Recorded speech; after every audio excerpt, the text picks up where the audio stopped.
influencias. Les molesta muchísimo. Pero, ¿cómo se va a entregar una pensión vitalicia de 120,000 pesos mensuales? 125,000 pesos mensuales, más otros pagos del presupuesto por algo a todas luces deshonesto, a todas luces, porque se engaña. ¿Cómo se lleva a cabo una investigación judicial y desde el principio hasta el fin, desde que se da este hecho lamentable, que llega el perito, llegan familiares y ya empiezan a decir, fue un suicidio, porque como se trata de una investigación que inicia, siempre se piensa que pudo ser un homicidio, pero los mismos familiares dicen no, fue suicidio. Y aparece en el acta y el peritaje habla de eso desde el inicio, pero hasta el final, cuando se decide 4 o 5 meses después que termina todo el proceso, se resuelve el no ejercicio de la acción penal por escrito, porque es suicidio. Pero ya para entonces, por influencias, desde luego, en las alturas, ya Pemex había pagado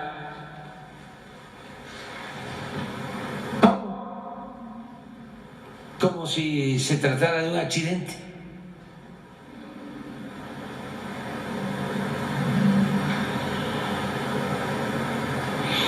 Y los defensores intelectuales igual de deshonestos, en vez de solicitar que la autoridad competente resuelva y se aclare eso, no, piden que se respeten los datos personales. Cuando si se trata de un acto de corrupción, pues no se puede mantener en secreto. O sea, está permitida la corrupción siempre y cuando no los cachen.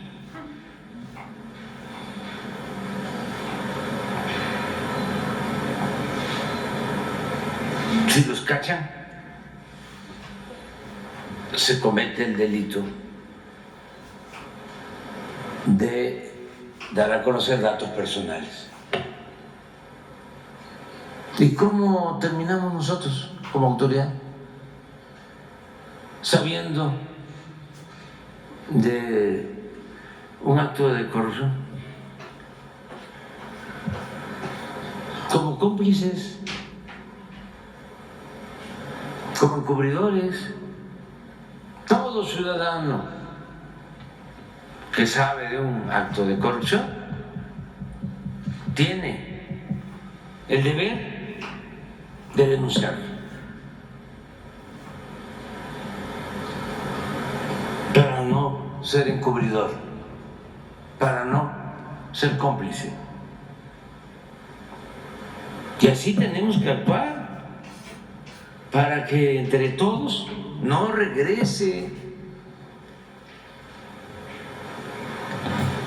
esa peste que tanto dañó a México, la corrupción.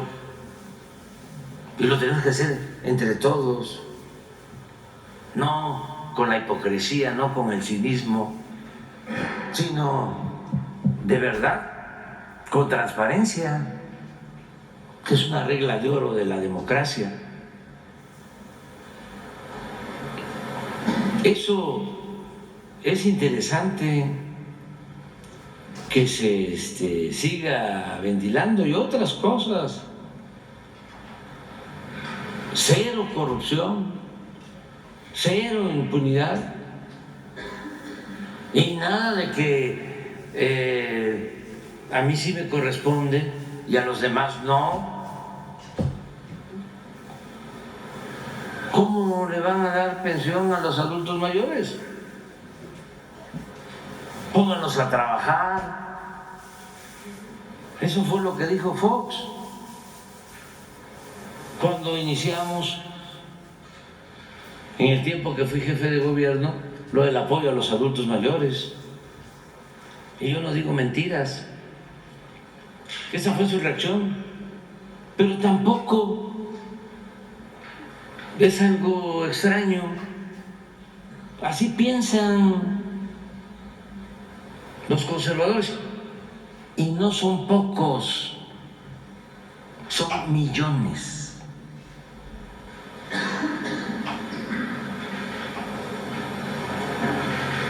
Pónganos a trabajar. Ah, sí. ¿Cómo les vas a dar 100 pesos diarios a los adultos mayores? ¿Cómo les vas a dar 3,000 pesos mensuales? A mí sí. Si soy expresidente, me corresponden de pensión 5 millones de pesos mensuales. Pero eso es legal, es normal. Los medios de información, de manipulación, parte de la misma mafia de poder, guardando silencio. Y en este caso, sí, 125,000 pesos mensuales. Y en otros casos, de quienes pasan 6 meses, 1 año, por una institución financiera, el Banco de México, van obras y su pensión. ¿Y saben por qué hablo así? Porque yo fui jefe de gobierno. Y cuando fui jefe de gobierno, reduje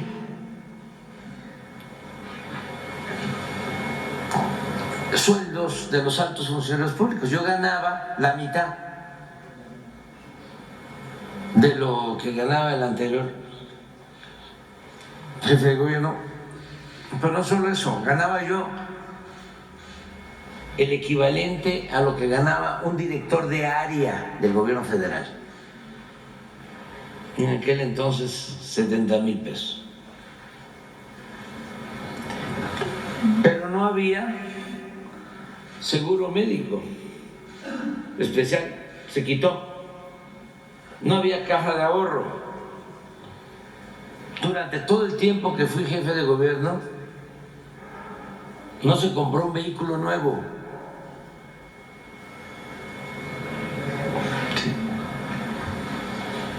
Nunca salí al extranjero.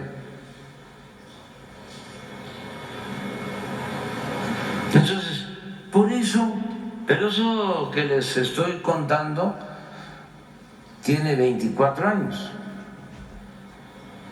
No. ¿Sí? Y desde entonces. Y por eso puedo hablar. Porque, si me hubiesen liquidado cuando fui jefe de gobierno, y me hubiesen llevado, así como los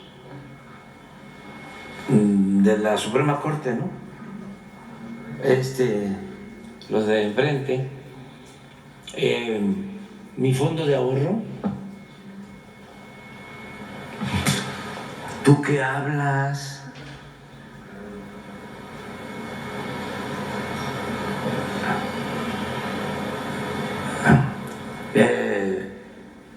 Se burlaban, sí. Pero para poner el ejemplo, usé un suru,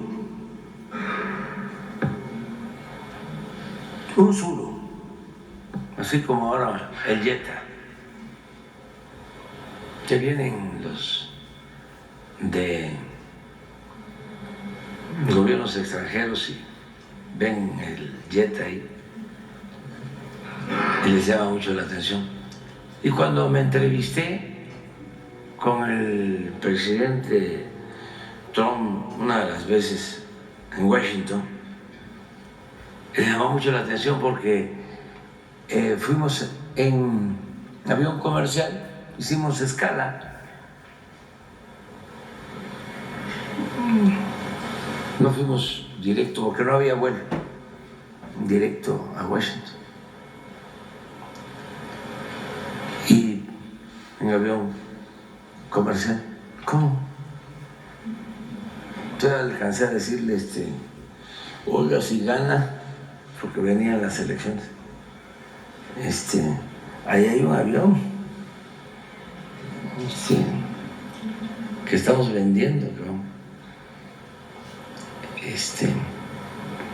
pero pues no ganó, y nos costó vender el avión bastante, pero lo vendimos. Son 2 hospitales y además, como lo rifamos antes, también salió algo más para escuelas y hospitales. Y ahora resulta, no sé si sea cierto, de que ya esos aviones están en riesgo de que ya no vuelen por algunos problemas que tienen. Fíjense de la que nos libramos, que ya no puedan volar. Pero ese es otro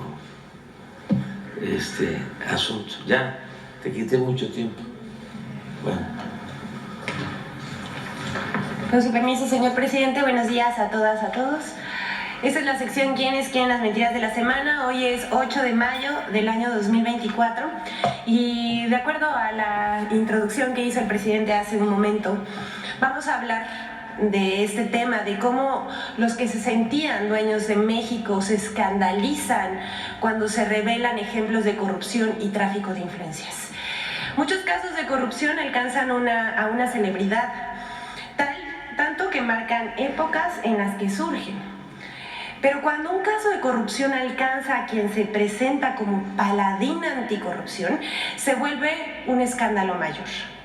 La presidenta de Mexicanos a favor de la corrupción y la impunidad, María Amparo Casar, recibió indebidamente de Petróleos Mexicanos durante 20 años una pensión y un seguro que sumaron 48 millones de pesos.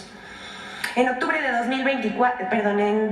2004 falleció su esposo Carlos Fernando Márquez Padilla García.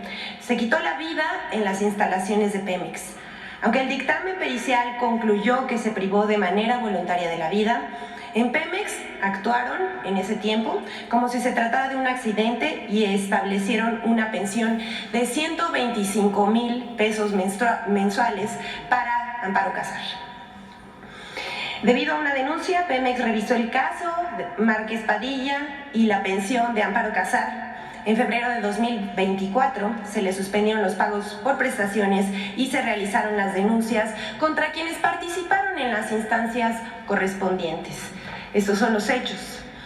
En respuesta, la presidenta de Mexicanos a Favor de la Corrupción asegura que no sabía que su marido se quitó la vida, ya que dice que siempre pensó que habría sido un accidente de trabajo. ¿No les parece extraño? Porque es difícil creer que cuando sus abogados pidieron cambiar el dictamen pericial para que se estableciera que el fallecimiento fue por un accidente de trabajo y no por suicidio. Es una ironía que quienes en los últimos años alegan tener el monopolio de la verdad y del combate a la corrupción, la realidad es otra, que estén implicados en actos de corrupción. Tras la revelación, salieron a opinar intelectuales de la derecha, políticos conservadores, periodistas y representantes de esa sociedad civil que no sabemos qué significa, pero que no representa al pueblo de México. Hasta comediantes, imagínense.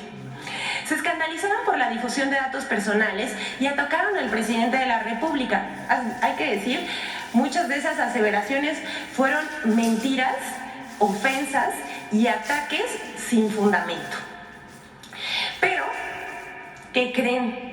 Así, guardándose, por complicidad, no sabemos, no dijeron una sola palabra sobre la corrupción denunciada. Estuvieron muy activos, ustedes los vieron, el exministro de la Corte, José Ramón Cosío, la señora, mucho texto, que no podemos mencionar en esta conferencia, Dolia Esteves, Héctor Suárez Gómez, Juan Omar Fierro, Ricardo Alemán, por supuesto, Pablo Magluf. Y hay que decir una cosa, para aclarar esto, bueno, más bien, primero vamos a otro hecho que sucedió, porque ellos fueron los que desencadenaron el nado sincronizado en contra del presidente, pero pues por supuesto que no dijeron ni una sola palabra sobre los actos de corrupción. El INAI, rapidísimo, así, nada, pues terminó la conferencia y unas horas más tarde informó que inició una investigación de oficio por la divulgación de datos personales contenidos en diversos documentos del expediente del caso Márquez Padilla. Lo contradictorio de este caso, de este anuncio que hace el INAI, es que la Ley General de Datos Personales, en sus artículos 112 y 115, dice a la letra: no podrá invocarse el carácter de reservado cuando se trate de información relacionada con actos de corrupción de acuerdo a las leyes aplicables. Esto desmiente que se revelaron datos personales de manera indebida, porque los actos que denunció el director de Pemex son de corrupción, son actos de corrupción que deben ser investigados, y en eso van. También lo que reveló el director de Pemex es un acto de tráfico de influencias, delitos, decía yo, investigados por las autoridades competentes. Más tarde, la asociación dirigida por Casar y fundada por Claudio X González Jr. emitió una carta firmada por muchos personajes de la oposición, periodistas, los que llamamos abajofirmantes, como Lorenzo Córdoba y Ciro Murayama. Ustedes recordarán que estos dos personajes no solamente son opositores al gobierno del presidente Andrés Manuel López Obrador, sino también fueron consejeros del INE, un INE demasiado opaco. Raúl Trejo, José Goldenberg, Enrique Krause, Leonardo Curcio, Héctor Aguilar Camín y Ciro Gómez Leiva. ¿Les parece raro que ellos sean los abajofirmantes? A nosotros no. Las respuestas no se hicieron esperar. Miren, después de esto siempre hay una luz al final del túnel y hay personajes en las redes sociales que forman su propio criterio y publican cosas como estas. Gracias a Jorge Barrientos, que escribió: ojalá que con la misma vehemencia que defienden la pensión de 120,000 pesos de Amparo Casar, defendieran la de los ancianos que cobran 6,000 pesos. Y es absolutamente cierto, están Ellos nunca se han pronunciado a favor de los programas sociales ni por la vejez digna, pero sí por una señora que se enriqueció presuntamente con el dinero del pueblo de México. Hasta aquí lo expuesto para que cada quien forme su criterio sobre los hechos. Y vamos a exponer también sobre este caso, ¿qué pasó en las redes sociales? Sobre todo en la red social X. Más del 80% de las cuentas que defendieron a Amparo Casar también participan en la campaña de #narcopresidente. En la última semana, tras darse a conocer el caso de corrupción de la presidenta de Mexicanos a favor de la corrupción, se lanzó una campaña en redes sociales para apoyarla y atacar al presidente. Estas son, estamos viendo en la pantalla, las principales cuentas que apoyaron en X a Casar. Ustedes las están viendo, hay algunos personajes que por supuesto no podemos mencionar, pero a los que sí es a Claudio X González, Emilio Álvarez y Casa, Jorge Triana, Mexicanos a favor de la corrupción, Sociedad Civil MX, y decía yo, es un largo etcétera, pero estas fueron las 10 principales cuentas con más alcance que apoyaron a Casar y atacaron al presidente.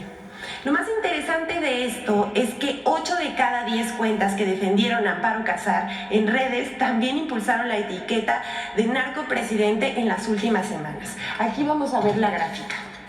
Imagínense, y queda muy claro que la guerra sucia continúa, aunque ya no tiene efecto, hay que decirlo.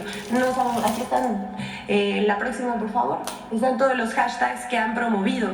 Hay que decir que estas cuentas que promovieron desde el inicio, desde el 31 de enero de 2024, la etiqueta narcopresidente, que es pues de guerra sucia contra el presidente Andrés Manuel López Obrador, también ha apoyado a personajes de la oposición o se ha montado en campañas de desinformación con temas, la verdad es que bastante lacerantes para el pueblo de México. Vamos a ver. Les decía que del 31 de enero de 2024 al 7 de mayo pasado, más de 494,000 cuentas han participado en la guerra sucia. Se han compartido más de 30 millones de mensajes en la plataforma X, sin contar otros hashtags que tratarían de vincular al presidente, al gobierno y a una candidata con el narcotráfico. Sin embargo, el 95% de estas cuentas que participan en esta etiqueta pertenecen a un troll center con cuentas automatizadas. Un dato relevante es que solo el 1.4% de estos tweets son originales, el resto son retweets, citas y solo para inflar la tendencia.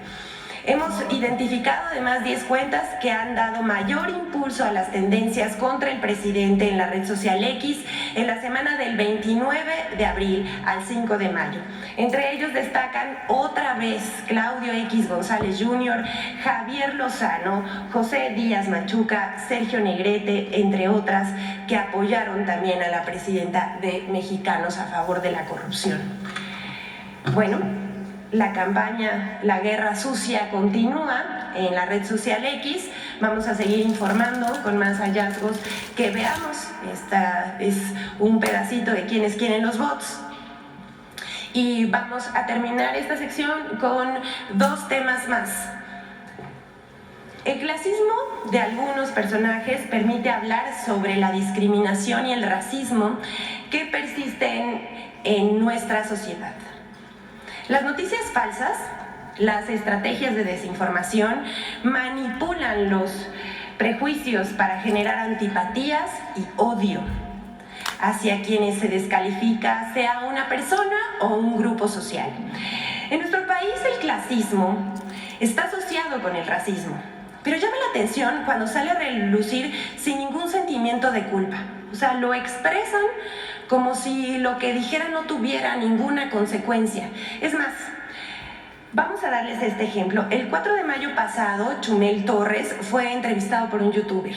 Desde el rincón de la ignominia, el comediante, o dice que es comediante, conductor de noticias de Radio Fórmula y líder moral de la oposición, hizo gala de su desprecio por la mayoría de los mexicanos, desde la comodidad de su privilegio. así, sentadito, diciendo que él jala mucho. Chumel muestra su clasismo con desenfado y orgullo y reafirma a su modo sus prejuicios racistas y prácticamente él dice algo que pues da mucha vergüenza, la verdad. Casi dice que el pobre es pobre porque quiere. Pero no me crean a mí, vamos a escuchar sus palabras, sus lamentables palabras, para que ustedes formen su propia opinión. Vamos a escuchar a Chumel Torres. Que al mexicano le interesa depositarme sin trabajar. ¿Por qué? Porque me te vale verga, güey. Y así va a votar la gente. No me quiten las asistencias, güey. No, ¿por qué? Porque ya chingué, güey. ¿Dirías que somos huevones? No lo diría, lo opino, güey. Somos huevones. Te voy a decir por qué. Yo tengo lo que tengo, nomás porque jalo mucho, güey. Sí. Literal. O sea, yo voy a las escuelas de comunicación y le digo, güey, yo sé más que tu profe. ¿Por qué? Porque estudio más que tu profe. Pues no solamente es ignorante, clasista, racista, también es arrogante. Pero esto, lo que dice José Manuel Torres, no es verdad. Y le vamos a demostrar por qué no. Porque lo que está diciendo es de la comodidad de su privilegio y no, el pobre no es pobre porque quiere. Los mexicanos no somos flojos, al contrario, somos un pueblo trabajador. Tampoco es verdad que alguien reciba 8,000 pesos por programas sociales, también está muy desinformado. Apenas 3,642 pesos mensuales en promedio por hogar. Para quienes ignoran que el pueblo de México es uno de los más trabajadores en el mundo, les compartimos una gráfica donde ubica a los mexicanos como los que más trabajan entre los países de la Organización de Comercio y Desarrollo Económico. Aquí lo estamos viendo.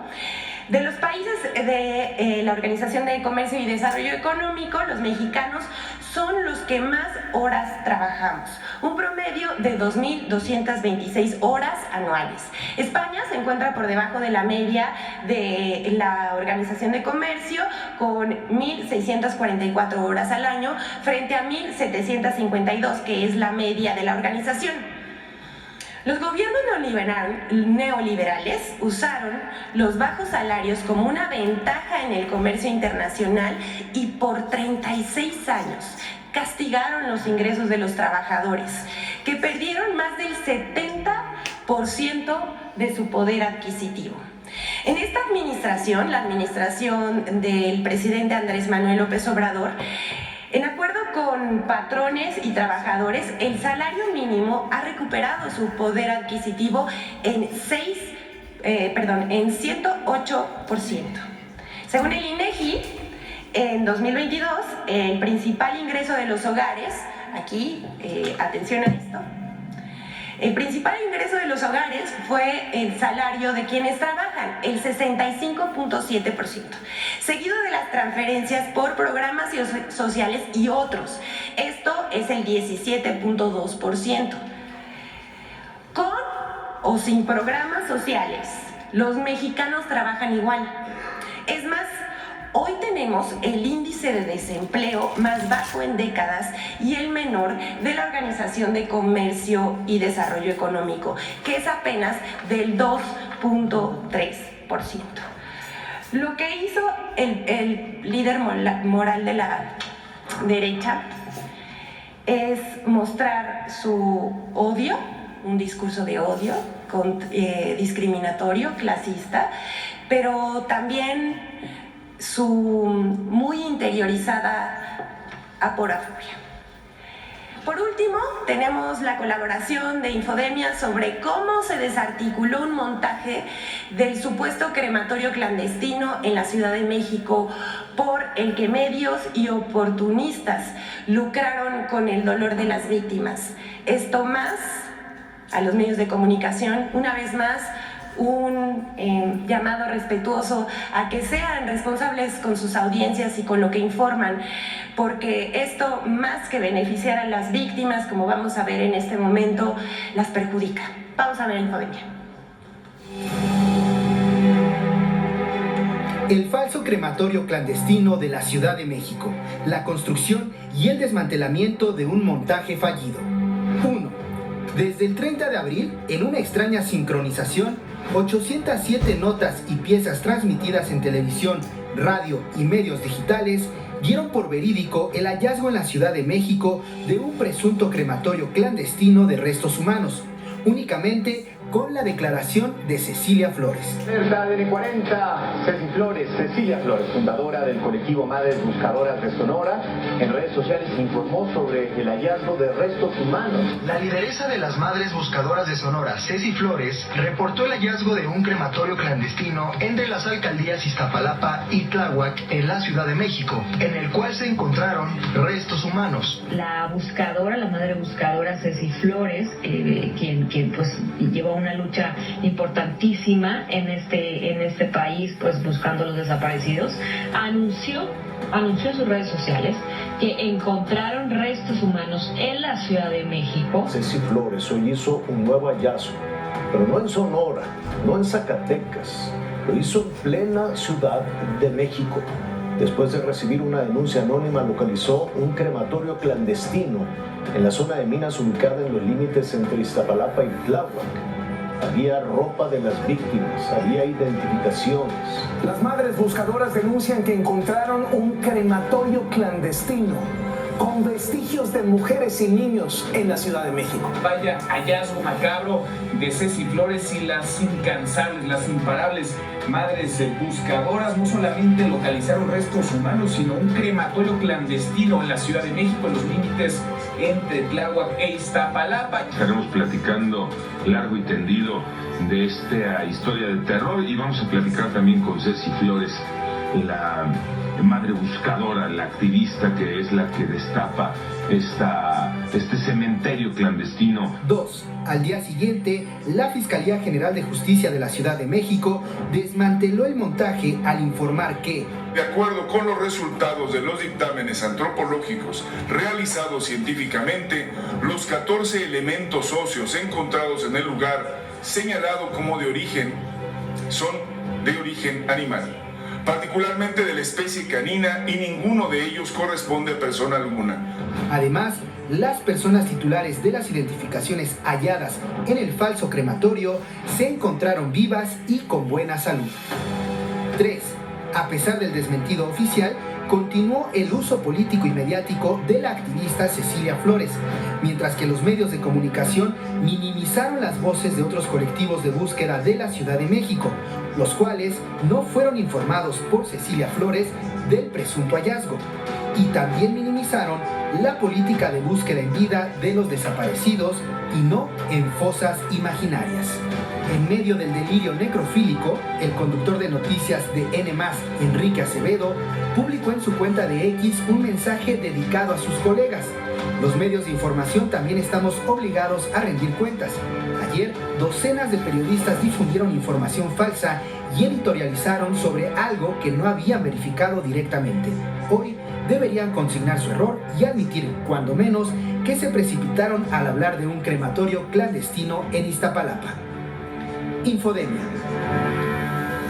Está en juego la credibilidad de los medios de comunicación con este tipo de publicaciones.